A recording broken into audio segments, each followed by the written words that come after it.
Hello. हाँ बच्चों, आज हम सेकेंड ईयर फिज़िकल केमिस्ट्री की थर्मोडायनेमिक्स की यूनिट शुरू करने जा रहे हैं। और आप सभी जानते हैं कि कार्य करने की क्षमता को ऊर्जा कहते हैं। यह कई रूपों में व्यक्त की जाती है, जैसे ऊष्मा ऊर्जा, यांत्रिकी ऊर्जा, विकिरण ऊर्जा, विद्युत ऊर्जा आदि। ये सब ऊर्जाएं एक दूसरे में तथा ऊष्मा में रूपांतरित की जा सकती हैं। प्रकृति में हर वस्तु की एक निश्चित मात्रा में ऊर्जा होती है। रासायनिक अभिक्रियाओं तथा भौतिक रूपांतरणों के साथ ऊर्जा में भी परिवर्तन होता है। किसी भी परिवर्तन का अध्ययन ऊर्जा के परिवर्तन की दृष्टि से करना अति फलदायक होता है। इस अप्रोच के लिए ऊष्मागतिकी एक सशक्त साधन प्रदान करती है। थर्मोडायनामिक एक एग्जैक्ट मैथमेटिकल साइंस है, यथार्थ गणितीय विज्ञान है, जिसमें ऊर्जा रूपांतरण के नियमों का अध्ययन होता है। रासायनिक ऊष्मागतिकी की एक सीमित शाखा है, जिसमें रासायनिक पदार्थों के भौतिक रूपांतरणों तथा रासायनिक क्रियाओं के परिणाम स्वरूप होने वाले ऊर्जा के परिवर्तनों का अध्ययन होता है। ऊष्मागति के मूल नियम अनुभवों पर आधारित हैं। यह कोई एक्सपेरिमेंटली डिडक्ट किए हुए या डिराइव करे हुए नियम नहीं हैं, बल्कि ये मानव के अनुभवों से संचित अनुभवों के आधार पर हैं। संक्षेप में नियम इस प्रकार हैं। पहला, ज़ीरो नियम या शून्य नियम, यह ताप की एक संकल्पना की उत्पत्ति करता है, और इस नियम के अनुसार दो वस्तुएं तापीय साम्य में तभी रह सकती हैं जबकि उनमें इक्वल डिग्री ऑफ हॉटनेस या उष्णता की मात्रा समान हो।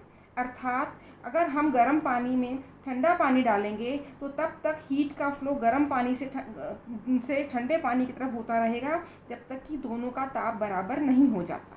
तो इस नियम से एक नई संकल्पना का जन्म हुआ, वो है ताप की संकल्पना। प्रथम नियम कहता है ब्रह्मांड की समस्त ऊर्जा स्थिर रहती है। यदि ऊर्जा के एक प्रकार का हास्य होता है तो ऊर्जा अपना किसी और रूप में अपने आप को शो करती है, अर्थात टोटल जो ऊर्जा है ब्रह्मांड की वो स्थिर रहती है।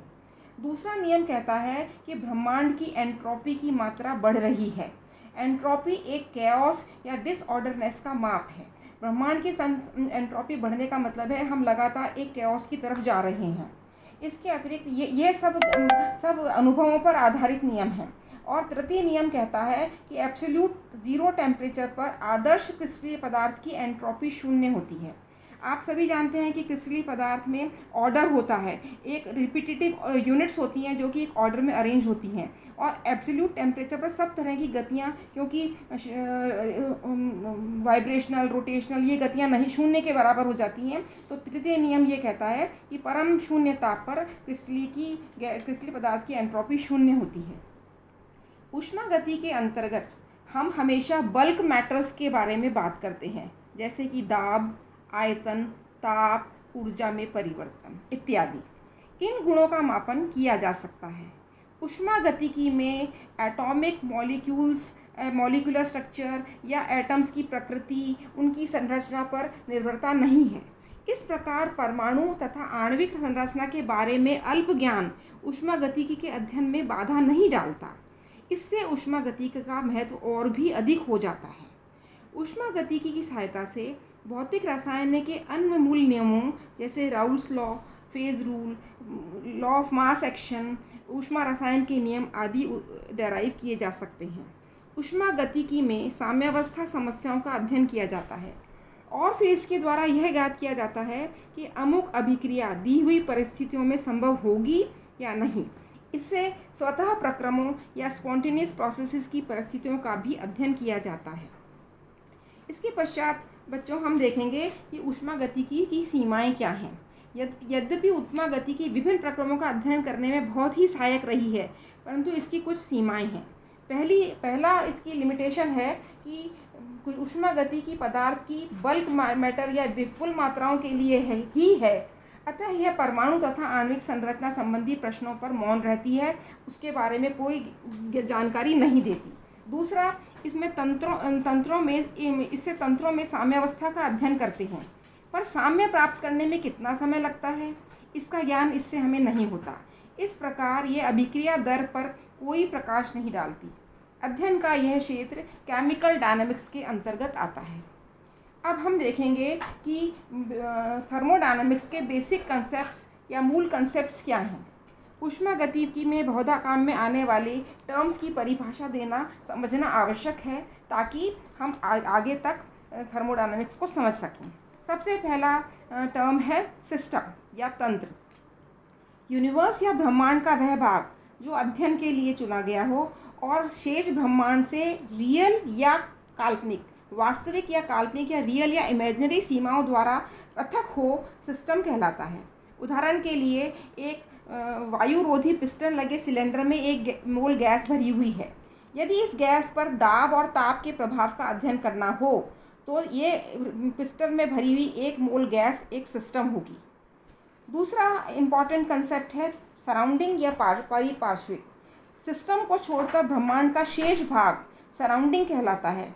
उपरोक्त उदाहरण में एक मोल गैस को छोड़कर ब्रह्मांड का समस्त भाग, जिसमें पिस्टन तथा सिलेंडर भी सम्मिलित हैं, सराउंडिंग कहलाएगा। तीसरा टर्म है समांगी तंत्र या होमोजीनियस सिस्टम। किसी तंत्र के गुण उसके सब भागों में समान हों, अर्थात वे सर्वत्र पूर्णतः एक समान हो, तो उसके विभिन्न गुणों वाले भागों को अलग करती हुई कोई विभाजन रेखा न हो, तो वह होमोजीनियस सिस्टम या समांगी तंत्र कहलाता है। जैसे शुद्ध ठोस, शुद्ध द्रव, विलयन, एक गैस अथवा गैसों का समांगी मिश्रण। नेक्स्ट टर्म है विषमांगी साम्य या हेट्रोजीनियस सिस्टम। यदि किसी तंत्र में दो या दो से अधिक सुस्पष्ट समांगी क्षेत्र हों तो उसे विषमांगी तंत्र कहते हैं। वाटर और आइस, दो अमिश्रणीय द्रव जैसे बेंजीन और जल, ये विषमांगी तंत्र के उदाहरण हैं। इसके अतिरिक्त हमें कुछ और थर्मोडायनामिक टर्म्स के बारे में जानना होगा। सबसे पहला है ओपन सिस्टम या खुला तंत्र।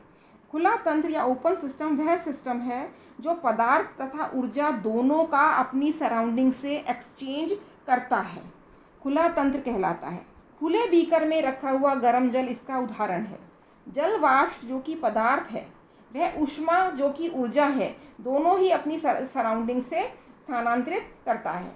वाष्प बीकर से वाष्प मैटर के रूप में और ऊर्जा ताप के रूप में सराउंडिंग से एक्सचेंज होती है। दूसरा है क्लोज्ड सिस्टम। यह वह तंत्र जो अपनी सराउंडिंग से केवल ऊर्जा का विनिमय करता है, पदार्थ का नहीं, वह क्लोज्ड सिस्टम कहलाता है। जैसे कि वायुरोधी पिस्टन लगे सिलेंडर में भरी गैस इसका उदाहरण है।